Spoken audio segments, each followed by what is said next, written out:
ጤና ይስጥልኝ ዘላለም መንግስቱ ነኝ ስለ የኢትዮጵያ ወንጌል አማኞች አብያተ ክርስቲያናት ካውንስል ከዚህ በፊት እንደምጠራውና እዚህና ከዚህም በኋላ እንደምጠራው ቆንስላው ብዙ ያልኩበትና የጻፍኩበት ክስተት ነው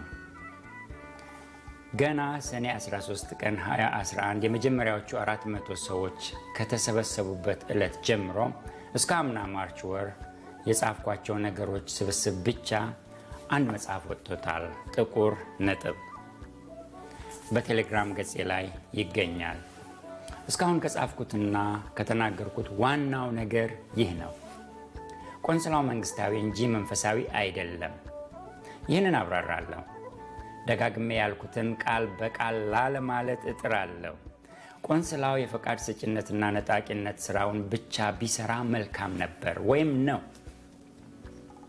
ከዚህ ሲያልፍ ግን ለወንጌላዊ ክርስትና የታሪክ ጠባሳ ነው ሆኖም ይኖራል ይህ ነው ዋናው ነገሬ ማለት ነው በዛሬው ዝግጅት ስለ ቆንስላው ምንነት ስለ ውጭ ሀገራት ቅርንጫፍ ቢሮዎች ጉዳይና ቅሌታም ስራው ስለ ሙስናና ዛቻ ጥንቆላና ብክለት በመጨረሻም የቆሻሻው ክምር ጫፏ ብቻ ስለሆነችው የሰሞኑ የአቶ ጌትነት ለማና ሐሰተኛ ነብይ እዩ ጩፋ ውርክብና ፍጥጫ በመናገር እጨርሳለሁ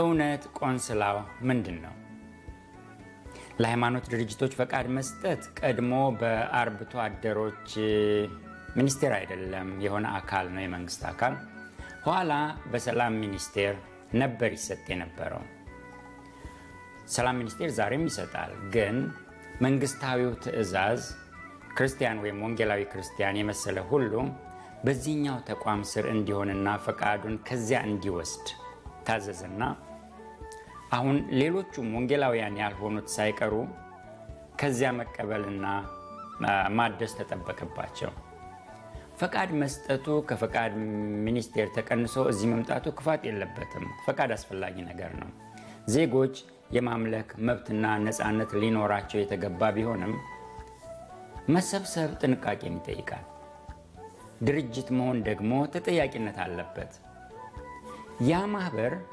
ገንዘብ ያለበት ወይም የሚንቀሳቀስበት ከሆነና አትራፊ ከሆነ ወይም ካልሆነ ደግሞ ተጨማሪ እርከን መታለፍ አለበት እንግዲህ ከአምልኮ መብት ጋር ተያያዥ ግዴታዎችም ኖሩ ወይም አሉ ማለት ነው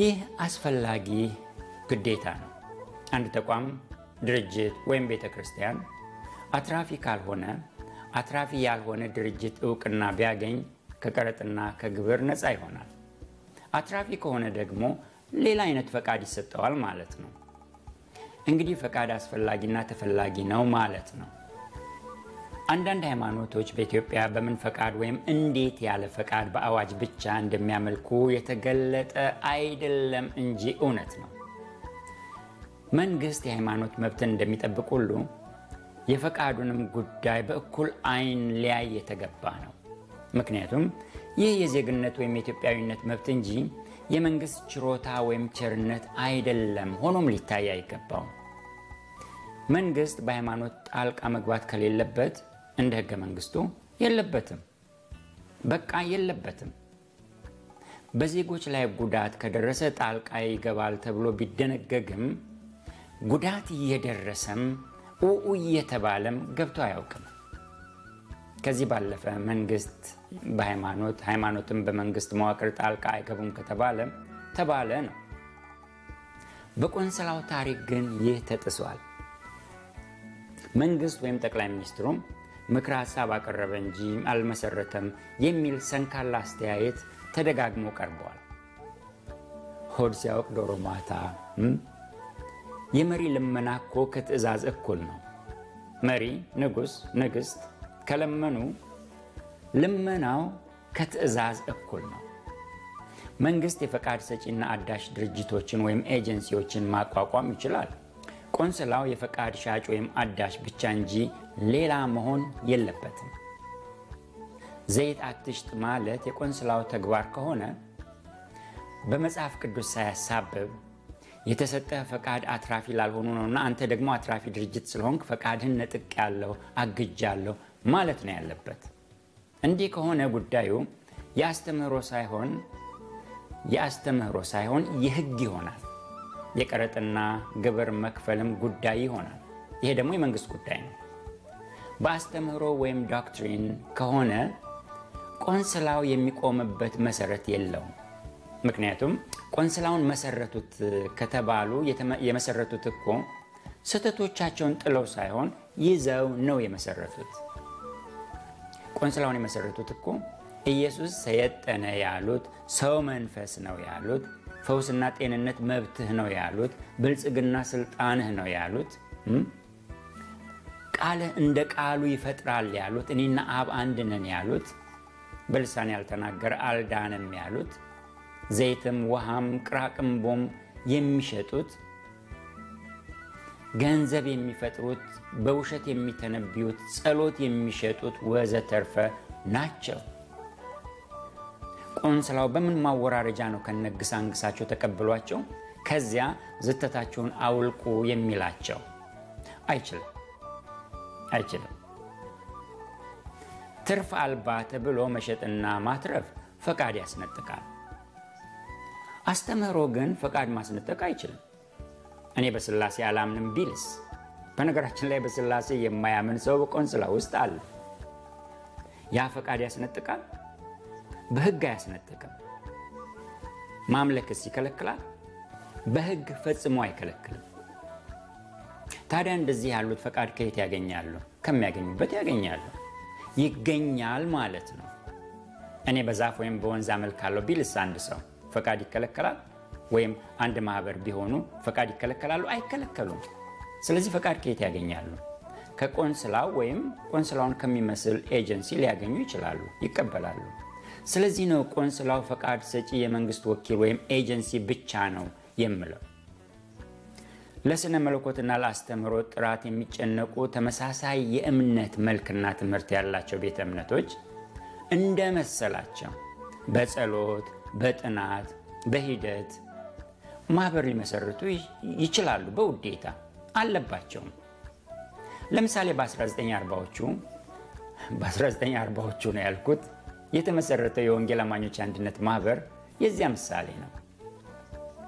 ቤተ መንግስት ተሰብሰቡ ተብሎ ከዚያ አንድ ሆኑ ተበታትናችኋል ተብለው፣ እሺ እርሱ አንድ ያድርጉን ተብሎ፣ እሺ ሰዎች ምረጡ ተብሎ ቀበሮና በግ፣ ተኩላና እንሽላሊት፣ ፈረስና ግመል፣ ጅብና ፍየል፣ አንበሳም አንበጣም ሆነው ተሰብስበው 15 ሆነው 9 ወር አርግዘው አመጣው የወለዱት ቆንስላ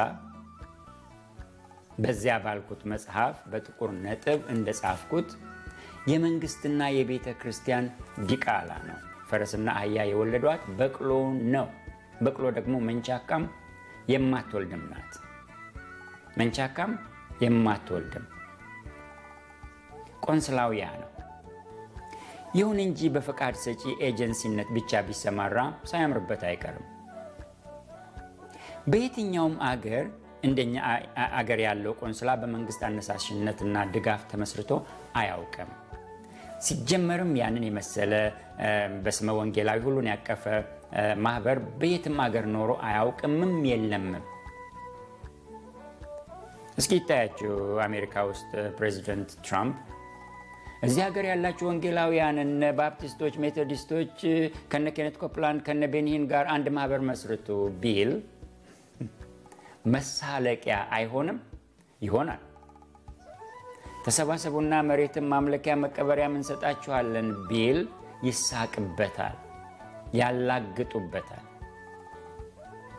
እርግጥ ነው እኛ ሀገር ያለው አውድ የተለየ ነው።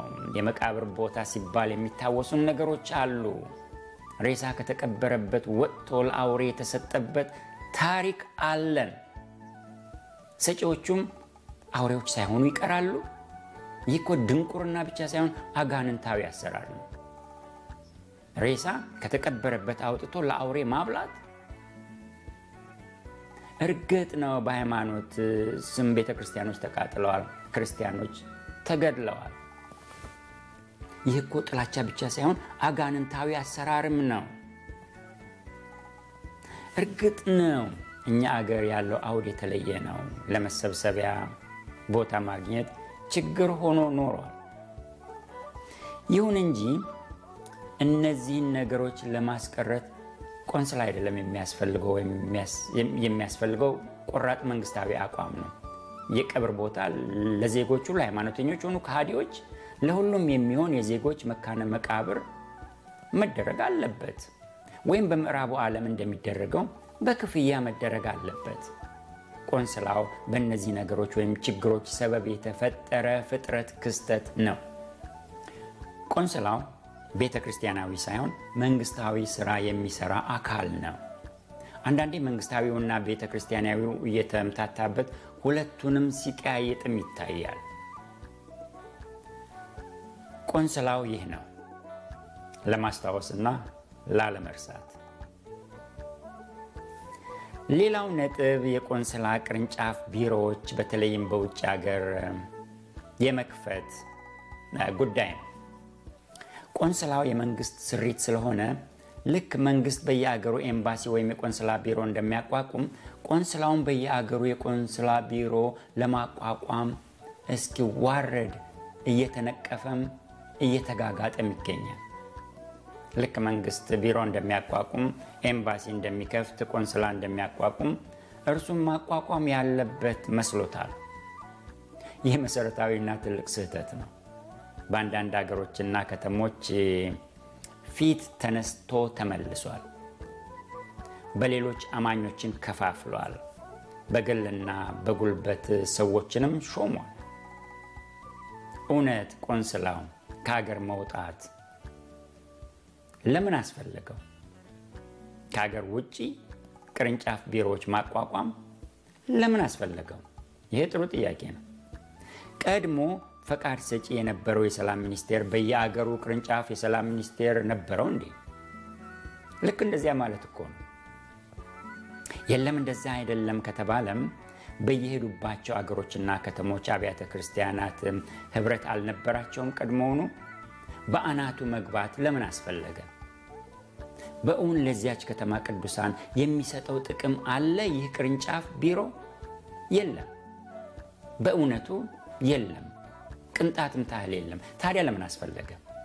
ያስፈለገው ለምን እንደሆነ ይታወቃል። ለገንዘብ ማግኛና በሰበብ አስባብ ከሀገር ለመውጫ ብቻ ነው። ቆንስላው በሌላ አገር ቅርንጫፍ እያለ ከሚሰራቸው ጉዶች በርካታ ጉዶች ናቸው። አንድ ምሳሌ ብቻ ላንሳ። አሜሪካ ውስጥ ያለ አንድ ሁለት ከተሞች ላነሳ ነበር እንዳይበዛ፣ ሁለቱንም ላለማንሳት ሶስቱንም ላለማንሳት ሮም ኢጣሊያ ያደረጉትን ብቻ ልናገር የቅርብም ስለሆነ። በሮም ቅርንጫፍ ለመክፈት በከተማው የወንጌል አማኞች አብያተ ክርስቲያናት ህብረት አላቸውና የዚያን መሪ ያነጋግራሉ የቆንስላው ተወካዮች። መሪው የአብያተ ክርስቲያናቱን መሪዎች የከተማዋን አብያተ ክርስቲያናት መሪዎች ሰብስቦ ጉዳዩን ነግሯቸው በቀጣይ ስብሰባቸው ዋና ዋና የሚሏቸውን ጥያቄዎች አቀረቡላቸው። የሮም አብያተ ክርስቲያናት ወንጌላውያን አብያተ ክርስቲያናት መሪዎች ለቆንስላው ተወካይ ለምሳሌ ከጠየቋቸው ጥያቄዎች መካከል እነሱ በሮም ከተማ የማያደርጉትና ቆንስላው የሚያደርገው ምን መሆኑን ጠየቋቸው። ተገቢ ጥያቄ ነው። የጥያቄ እኛ ልናደርግ ያልቻልነው እናንተ የምታደርጉት አዲስ ነገር ምንድነው? የሰጧቸው መልስ አስቂኝ ነው። የወንጌል ስራ ወይም የሚሽን ስራ እንደሚሰሩና ኔትወርኪንግ እንደሚፈጥሩ የነሱ አባላት ከሆኑት ጋር እንደሚያገናኟቸው ነበር የነገሯቸው። ይህ የስላቅ መልስ ነው። ሌላም ጥያቄ ያቀረቡላቸው የስተት ትምህርት የሚያስተምሩ ሰዎች በከተማዋ አሉና እነሱስ ሲባሉ እነሱንም እንደሚያካትቱ ነበር የነገሯቸው። አካታች ነው ቆንስላው፣ አካታች። ይህንን የሚነግራቸው የቆንስላው ወኪል አቶ ጌትነት ነው። ከዚህ በኋላ ከተነጋገሩ በኋላ ብዙም ከወንጌላውያኑ ህብረት ጋር ብዙም መሄድ እንደማይችሉ ካወቀ በኋላ አቶ ጌትነት ለማ ደብዳቤ ጻፈ። በአቶ ጌትነት ለማ ባለፈው ሳምንት በተጻፈ ደብዳቤ በከተማዋ የሚገኝ በሮም ከተማ የሚገኝ ከእስራኤል አንድ ሰው አምጥቶ የቤተ ክርስቲያን ንቅለ ተከላ የፈጸመና በህብረቱ አሁን ባለው ወንጌላውያን አብያተ ክርስቲያናት ህብረት የተወገዘ ከህብረቱ ጋር ያለውን የተፈጠረውን ችግር ገና በወጉ እንኳን አስተካክሎ ሳይጨርስ ገና መጋቢ ተደርጎም ያልተሾመ ሰውን መጋቢ ብለው የሾሙበት ደብዳቤ ደረሳቸው። ደብዳቤው ይህ ነው። በደብዳቤው ከኢትዮጵያ ውጭ በመንቀሳቀስ ቅርንጫፍ ቢሮዎች መክፈት በአዋጅ የተፈቀደላቸው መሆኑን በደብዳቤው ጠቅሰዋል። ይህንን መጥቀሳቸው ይገርማል። በነገራችን ላይ ቆንስላው የተመሰረተበት አዋጅ በሌላ ሀገር ስለሚሰሩት ነገር ምንም አይናገርም። በሮም ያደረጉት እጅግ አሳፋሪ ነገር ነው። የከተማዋ አብያተ ክርስቲያናት ህብረት የማያደርገውን ነገር እንደማያደርጉ እያወቁም ጆሮ አልሰጧቸው። ሐሰተኞችንም እንደሚያቅፉ ነገሯቸው። ሰፋ ያለ ደብዳቤ ከህብረቱ ተጽፎላቸውም ደብዳቤያቸውን በመናቅ ከህብረቱ ጋር የሌለና ቤተ ክርስቲያንን በመግመስ የተከሰሰ ሰውን የቆንስላው ዋና ወኪል በሮም አድርገው ሾም። ቆንስላው ይህንን ማድረጉ የሮም ወንጌላውያን አብያተ ክርስቲያናትን እየገነባ ነው ወይስ እየናደ? እያከበረ ወይስ እየናቀና በማናለብኝነትና በንቀት እየተረማመደባቸው ነው? በብዙ የአሜሪካ ከተሞች ሲዘዋወሩ የደረሰባቸው ወይም የፈጸሙትም ከዚህ የራቀ አይደለም። እንዳልኩት የቆንስላው ቅርንጫፍ ቢሮዎች ጉዳይ ለወንጌል ሳይሆን ለገንዘብ ተብሎ የሚደረግ መጋጋጥና ሩጫ ነው። የቆንስላውን ቅርንጫፍ ቢሮዎች በተመለከተ የምለው ይህ ነው። የሮም ናሙና ብቻ ነው። ሌላ ስለ ሙስናና ዛቻ፣ ጥንቆላና ብክለት ልናገር። የቆንስላውን ብቻ ሳይሆን አገራችንም የወደቀችበትን፣ የበከተችበትን፣ የተበከለችበትን ሁኔታ የሚያሳይ እውነት ነው። ቆንስላው ከላይ እንዳየነው ወደ ሌሎች አገሮች ቅርንጫፍ ቢሮዎች ሊከፍቱ በሚሄዱባቸው ጊዜያት አንዳንድ የውጭ ሰዎችን ሲያማልሉ አገር ቤት ቅርንጫፍ ስትከፍቱ መሬት እንድታገኙ እናግዛችኋለን ይላሉ። ይህ ደግሞ ምራቅ ያስወጣል። እውነትም አንዳንዶች ከውጭም ከውስጥም የመሬት ማግኛ የድጋፍ ደብዳቤ ከቆንስላው ወስደው መሬት ያገኙና ውለው አድረው መሬቱን በብዙ ሚሊዮን ቸብ አድርገው ኢንቨስተር ሆነው አሉ። አንዳንዶቹም ኢንቨስተር ሳይሆን ቁማርተኞች ሆነዋል። ቆንስላው ለመሬት ማግኛ ደብዳቤ ድጋፍ ለሚጽፍላቸው ደብዳቤ ለራሱ ጉቦ እንደሚከፈል ያውም ሚሊዮኖች እንደሚከፈል መንግስት ያውቃል። ፈቃዱ የታገደበት ኢዮብ ጭሮ መሬት እንዴት አገኘ? ያንዳንዶች ቁማር እኮ ለብቻው ነው። በራሳቸው ስም የገነቡትን ቤተክርስቲያን በቤተክርስቲያን ስም ሳይሆን በራሳቸው ስም የገነቡትን ቤተክርስቲያን ኮላተራል ይባላል በባንክ ቋንቋ ማስያዝ ማለት ነው። አስይዘው ይበደሩና ሌላ የሆቴልና የሪል ስቴት ህንፃ ይገነባሉ።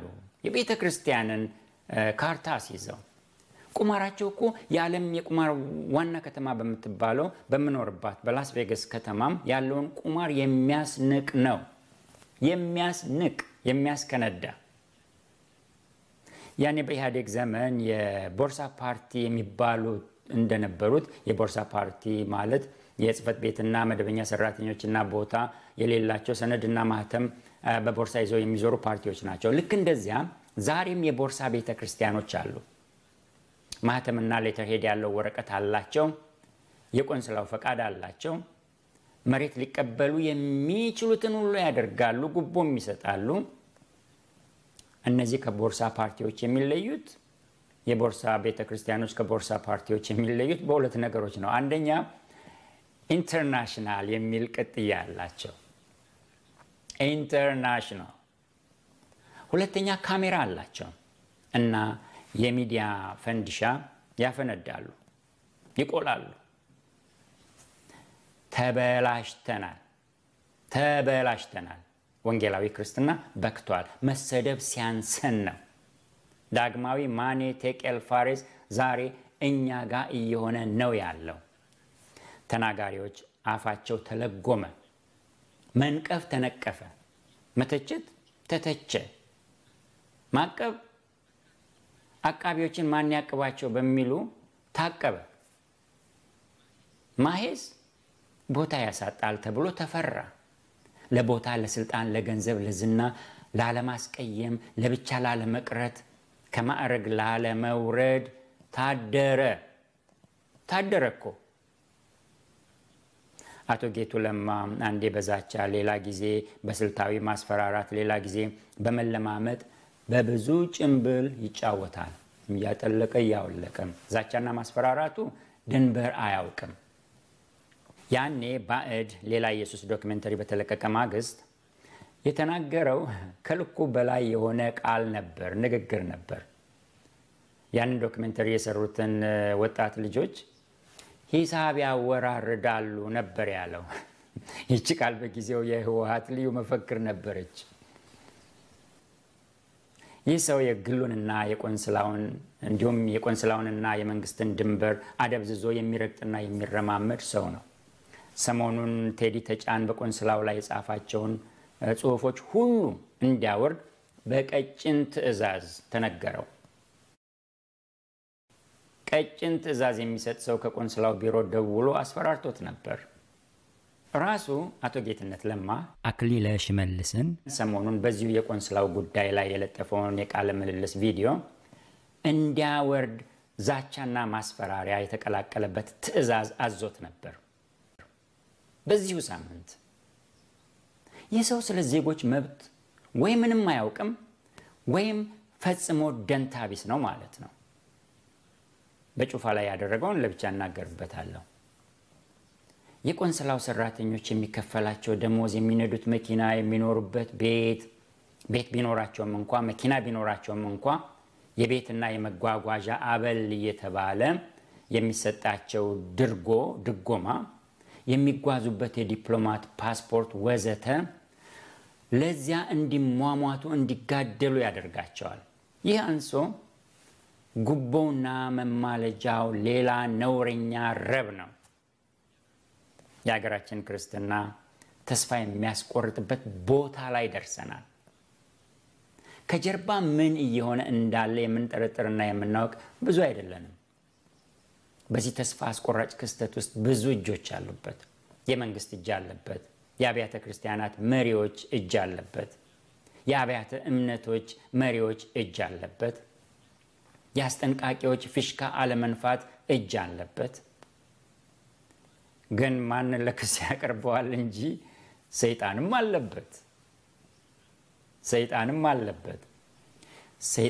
አለበት ስል የአንዳንዶቹ የሐሰተኛ ነቢያትና ሐሰተኛ ሐዋርያት ድፍረት አጋንንታዊ ድፍረት ብቻ ሳይሆን እነዚህ ሰዎች አሉ የሚባሉ የአፍሪካ ጠንቋዮች ዘንድ እየሄዱ የሚገብሩ መሆናቸውን ብዙዎቻችን አናውቅም።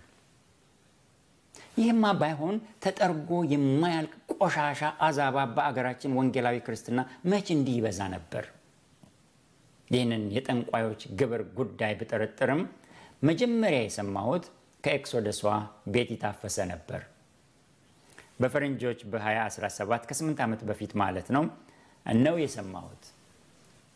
የቤቲ ታፈሰን ስም ከሐሰተኞች ጉዳይ ጋር ባነሳ ድንግጥ እንደማትል አውቃለሁ። ያኔም ትለበልባቸው ነበርና ያኔ የተወሰኑ ጋዜጠኞች በሐሰተኛ ነቢያት ላይ የኢንቨስቲጌቲቭ ጆርናሊዝም ስራ ወይም ምርመራዊ ዘገባ እንዲሰሩ በኢትዮጵያ ወንጌላውያን አብያተ ክርስቲያናት ህብረት ኃላፊነት ተሰጥቷቸው ተቀብለው ነበርና ይህ በዚያ ውጤት በዚያ ዘገባ የተካተተ እውነት ነው። ህብረቱ ምን አደረገ? ምንም ሳያደርግ ነው ኋላ በቆንስላው አዙሪት ውስጥ እሽክርክሪት ውስጥ የገባው። ከዚህ በፊት አዚም አልተረጨብንም ወይ የሚል አጭር መጣጥፍ በጽሁፍና በኦዲዮ አካፍዬ ነበር። የኦዲዮ እዚሁ ዩቲዩብ ላይ ይገኛል። አዚም ስል ግልጽ ልሆን፣ ክርስቲያኖች አስማትና ድግምት መተትና ጥንቆላ ሊደረግባቸው ይችላል? አይችልም። አውቃለሁ። በእውነት ዳግም በተወለዱ አማኞች ላይ ሰይጣን ስልጣን የለውም። አዚምስ ሊደረግባቸው ይችላል?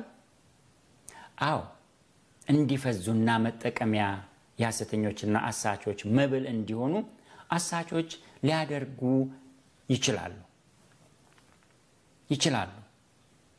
ጳውሎስ በገላትያ 3:1 ላይ ለእውነት እንዳትታዘዙ አዚም ያደረገባችሁ ማን ነው ሲል የጻፈው ለማያምኑ ሰዎች ሳይሆን ለሚያምኑ አማኞች ነው። ለገላትያ ክርስቲያኖች ነው። በውሸት አሰራር እየተወሰዱ ላሉ እውነትን ያወቁ የመሰሉ ግን ያላወቁ ሰዎች አሉ። እንደዚህ ያደረገውን ነገር የመሰከረ አንድ ሐሰተኛ ነብይ የነበረ ምስክር ሊንክ አስቀምጣለሁ። የደቡብ አፍሪካ ሐሰተኛ ነብይ የነበረ ያደረገውን ነገር በሙሉ በግልጽ የተናገረ የተናዘዘ ሰው ነው። ስሙ መካዶ ሲንቱሙሌ ራማብራና ይባላል። ሊንኩን አስቀምጣለሁ። ተመልከቱት፣ ስሙት፣ እዩት። እዚህ አዚም የተባለው ግስ ወይም ቃል በግሪክ ቋንቋ የተጻፈው በአዲስ ኪዳን ውስጥ የማይገኝ እዚህ ብቻ የሚገኝ ቃል ነው እና ማነጻጸር ወይም በንጽጽር ምን ማለት እንደሆነ መፈተሽ ያስቸግራል። ሐሳቡ ከእውነት እንዲርቁ ማፍዘዝን፣ ማሳመንን፣ ማታለልን፣ ሌላ አማራጭ እንዳያዩ ማሳወርን፣ አስቶ መውሰድን፣ ማወናበድን፣ ማደናገርን አመልካች ቃል ነው። በዚህ መልኩ ክርስቲያኖች ሊስቱና ሊሳቡ ይችላሉ? በትክክል ይችላሉ። ጳውሎስ ለገላትያ ሰዎች ያለው እና የአገራችንም የሌሎችም አገሮች አሳቾች የሚሰሩት ማታለል ነው። ሰዎች ከእውነት እንዲርቁ ስልታዊ በሆነ ማህበረሰቡን በሚስብ ጊዜውን በሚመጥን ዕውቀታቸውን ታሳቢ ያደረገ ማሳት፣ ማታለል፣ ማፍዘዝ፣ ማደንገዝ፣ ማሳወር፣ ተከታይ አገልጋይ ካዳሚ ማድረግ ነው። ይህ እየተደረገ ነው። ምን ጥያቄ አለው? አዚም ሲባል ከጠንቋዮች ጋር ግንኙነትም አለበት። ከገንዘብ ጋር የማቆራኘት ማሳወርም አለበት። ሐሰተኛ ነቢያት ዘንድ የሚሄዱት ሰዎች ከ90% በላይ ማለት ይቻላል ገንዘብና ሀብት ፍለጋ ነው። አሳዛኙ ነገር ግን እነሱን ሐሰተኞቹን የሚያበለጽገውን ሰጥተው እነሱ ግን ተራቁተው ነው የሚመለሱት። እነዚህ ሀገራችን ሐሰተኛ ነቢያትና ሐሰተኛ ሐዋርያት እኮ ሱዳንና ደቡብ ሱዳን፣ ናይጄሪያና ግብጽ፣ ማላዊና ስዋቲኒ የድሮዋ ስዋዚላንድ ማለት ነው እየሄዱ አስጠንቁለው እንደሚመጡ አሁን እናውቃለን። ቆንስላው የነዚህን ጠንቋይ ቀላቢዎችም አቃፊ ነው። ቆንስላው የኢትዮጵያ ወንጌላዊ ክርስትና የግርፋታችን ሰንበርና የማይሽር ጠባሳችን ነው። ቆንስላው የኢትዮጵያ ወንጌላዊ ክርስትና ጭንቁር ነው፣ ጥቁር ነጥብ ነው፣ እስከ አጥንት ድረስ የጠለቀ ቆላ ቁስል ነው። በመጨረሻ ስለ ሰሞኑ ውርክብ፣ ስለ ሐሰተኛ ነቢይ እዩ ጩፋና ስለ አቶ ጌትነት ለማ ጥቂት ልበል። ቀደም ሲል ስለ ሰሞኑ የሐሰተኛ ነቢይ እዩ ጩፋና የአቶ ጌትነት ለማ ውርክብ እመለሳለሁ። ይህቺ የሰሞኗ ፍጥጫ የቆሻሻው ክምር ጫፏ ብቻ ናት ብዬ ነበር። በእርግጥም ጫፏ ብቻ ናት። ጌትነት ለማን አቶ በማለት በመጻፌ ከላይም ደጋግሜ ብዬዋለሁ። አቶ ጌትነት ለማ አቶ ብዬ በመጻፌ ጥቂቶች ተቆጥተዋል። መጋቢ ያላልኩት እኛ የምናውቀው መጋቢ የቤተ ክርስቲያን መጋቢ መንጋውን የሚመግብ ኖላዊ ነው። እርሱ ደግሞ የድርጅት ወይም የአንድ መስሪያ ቤት የቆንስላው ተቀጣሪ እንጂ የአጥቢያ ቤተ ክርስቲያን መጋቢ ስላልሆነ የሚመግባት የጠራችው ቤተ ክርስቲያን የለችም። አሁን በሙሉ ጊዜ እሷን እያገለገለ አይደለም። ስለዚህ ነው አቶ የምለው። መጋቢነት እንደ ጀነራል ወይም ኮማንደር፣ እንደ ፕሬዚደንት ወይም ዶክተር ሁሌና ከመስኩ ሲፋቱም የሚጠሩበት ማዕረግ አይደለም። አንድ መጋቢ ከነበረ በሌላ ጊዜ መጋቢ ካልሆነ መጋቢ የተባለ መጠራት የለበትም። አይደለማ።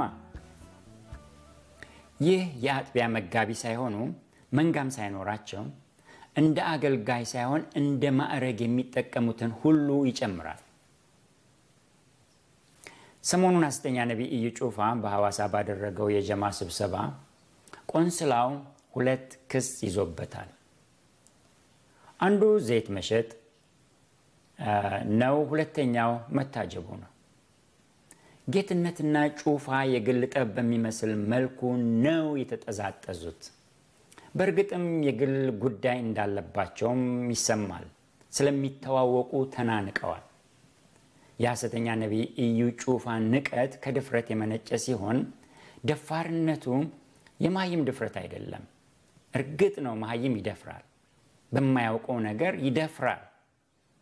የእርሱ ድፍረት ግን አጋንንታዊ ድፍረት ነው።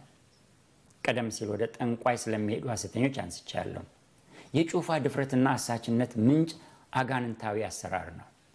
እንዳልኩት መጀመሪያ አስፈራርቶ ሊያሸማቅቀው ሞከረ ጌትነት፣ ሁሌም እንደሚያደርገው ስልጣኑን በመተማመን።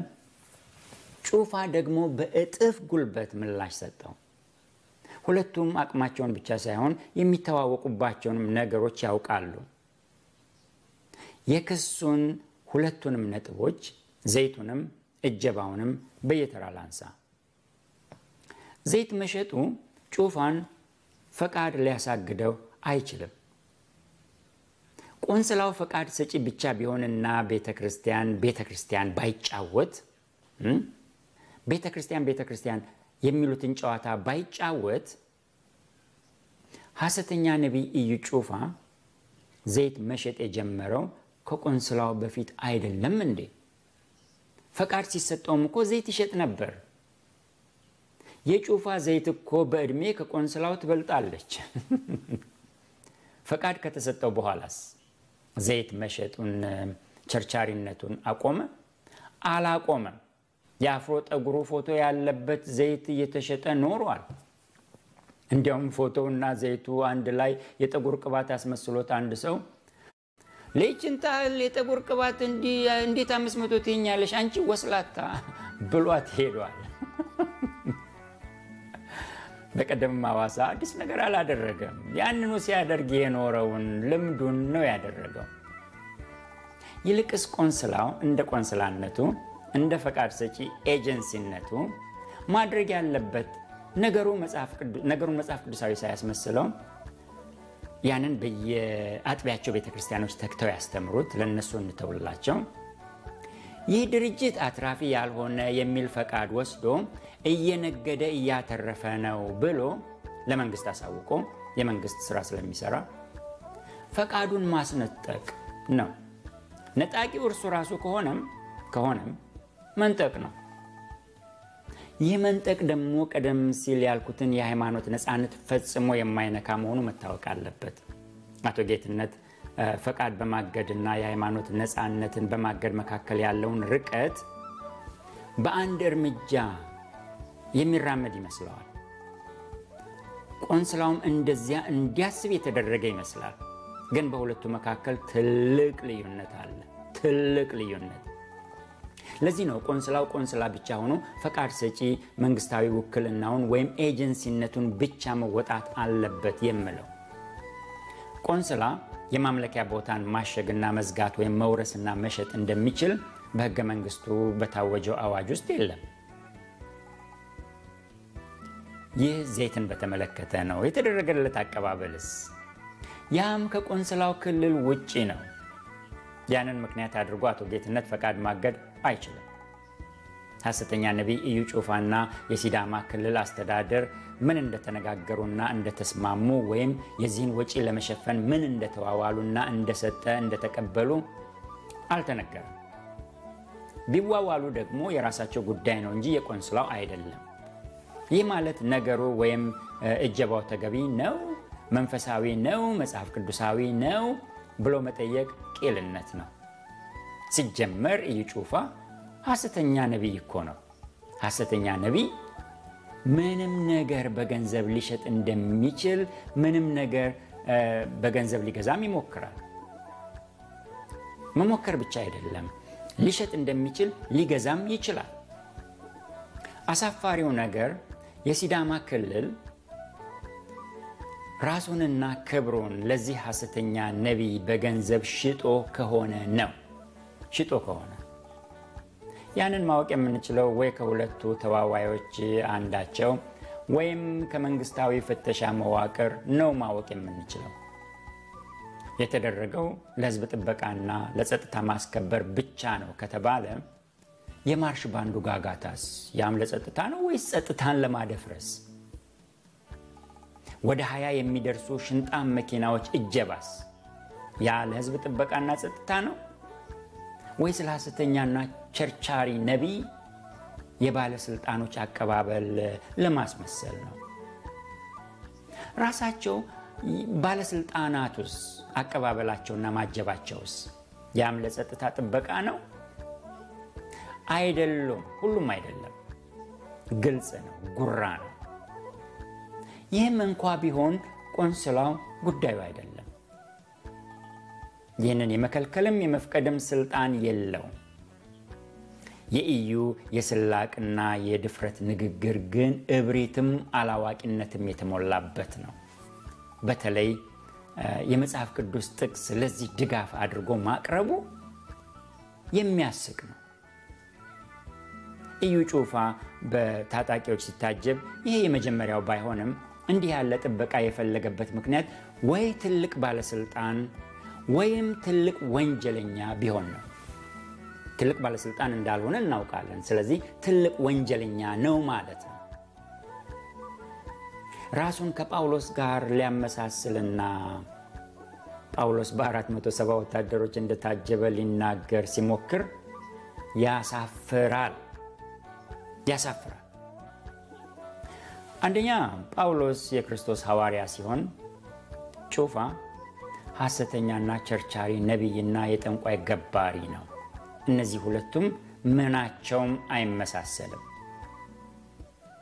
ሁለተኛ ጳውሎስ ተከሶ በሮም ሕግ እጅ ውስጥ ሆኖ ሊገደልም ስለተሴረበት ስለተፈለገ ሮማዊ መሆኑም ስለታወቀና ሮማዊ ዜጋ ቢገደል በራሱ በሻለቃውም በገዳዮቹ ወገን ሕዝብ ላይም የሚመጣውን መዘዝ ስላወቀ ነው በሌሊት የታጀበውና ወደ ሌላ ከተማ ወደ ቂሳሪያ የተወሰደው። ልብ በሉ፣ በሌሊት ማንም ሳያይ ነው እንጂ በቀን ጥሩምባና ፎሌንና መለከት እየተነፋ የወታደር አጀብና የማርሽ ባንድ እየተጫወተለት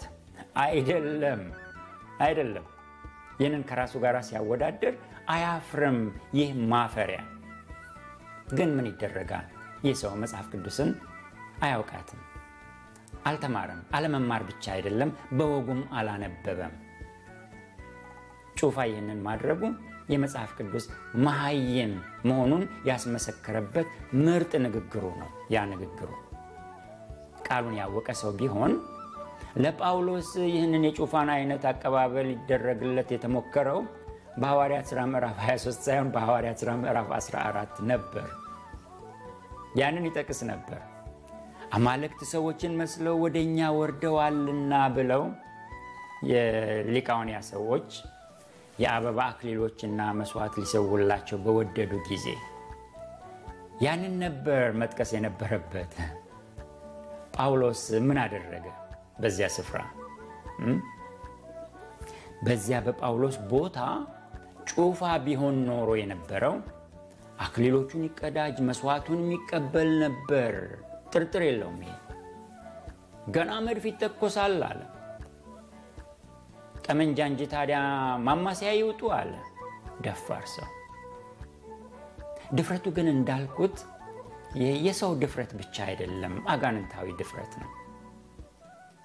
እዚያ ቆንስላው አቶ ጌትነት ሲያብጥ፣ እዚያ ሐሰተኛ ነቢይ ኢዩ ጩፋ ሲያብጥ የፈረጡ ቀን ቁናሳቸው ምድራችንን ይሞላዋል። ሲጨርስ ከላይ እንዳልኩት ስለ ቆንስላው ከተናገርኩትና ከጻፍኩት ዋናው ነገር ይህ ነው ያልኩትን ትልልቅ ነጥቦች ላስቀምጥ። ቆንስላው መንግስታዊ እንጂ ቤተክርስቲያናዊ አይደለምና መንግስታዊ ስራውን ብቻ ይስራ፣ ፈቃድ ይስጥ፣ ያድስ፣ ያግድ።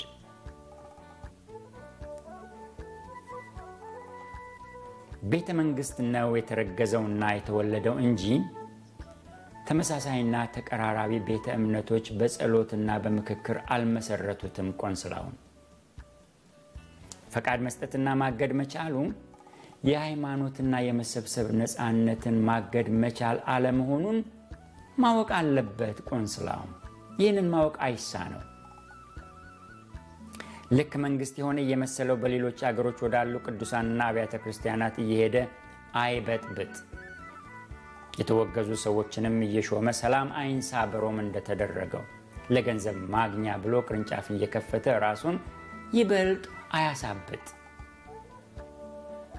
ከጉቦና ከመሳሰሉት ቆሻሻዎች ራሱን ማጽዳት ቀላል ባይሆንም ቅንጡ ኑሮ መኖርን ከሚያስችል ተቋምነት ላለመፈርከስ ትልቅ ተጋድሎ ቢያደርግም እየታየ ሰዎች እየታዘቡት መሆኑን ማወቅ አለበት። ቆንስላው ተቋም መሆኑ ቀርቶ ግለሰቦች የመሰላቸውን የሚሉበትና የሚያደርጉበት መሆን የለበትም። በመናናቅና በእብሪት የዜግነት መብትን የመጣስ ሳይሆኑ ሃይማኖታዊ የመምሰል አካሄድ መኬድ የለበትም። መንግስት ደግሞ የኢትዮጵያ ሃይማኖታዊ አውድ በትንሹም ከሌሎች አገሮች የተለየ ቢሆንም ለሁሉም ሃይማኖቶች አንድ አይነት እይታ እንዲኖረውና መሬት ማደላቆሞ በምዕራቡ ዓለም እንደሚደረገው አማኞች ብዙ አማኞች ያሏቸው ገንዘብ ያላቸው እንዲገዙ ቢያበረታታ መልካም ነው። እንዲገዙ ሲባል ችግሩን አውቃለሁ። የመሬት ሽያጭ ጉዳይ ራሱ አወዛጋቢ ስለሆነ ወይም መሬት የግለሰቦች ስላልሆነ አቅም ኖሮም መግዛት አለመቻሉ በራሱ ችግር መሆኑን አውቃለሁ። ይሄ ሌላው ችግር ነው። መንግስት እነዚህን ነገሮች በጤናማና በጥንቃቄ ማየትና መፍታት አለበት። ጤናማ ቤተ እምነቶች ከመሰሎቻቸው ጋር ጤናማ ህብረቶችን ይፍጠሩ እንጂ ከሐሳውያን ጋር አብረው አይወቀጡ። ቅይጥነት ለወንጌል አይመችም። በመጨረሻ ቆንስላው የግርፋታችን ሰንበርና ጠባሳችን የወንጌላዊ ክርስትና ጥቁር ነጥባችን ሆኖ ይኖራል እስኪከስም ወይም መንግስታዊ ብቻ ስራውን እስኪሰራ ድረስ። የቆንስላው ጉዳይ እንዲህ በቀላሉ የሚያልቅ አይደለም። እግዚአብሔር አይኖቻችንን ያብራና በአገራችን እየሆነ ያለውን ነገር እንድናይ ያስችለን። ይህንን ማድረግ እንድንችል እግዚአብሔር ጸጋውን ያብዛልን። እግዚአብሔር ይባርካችሁ።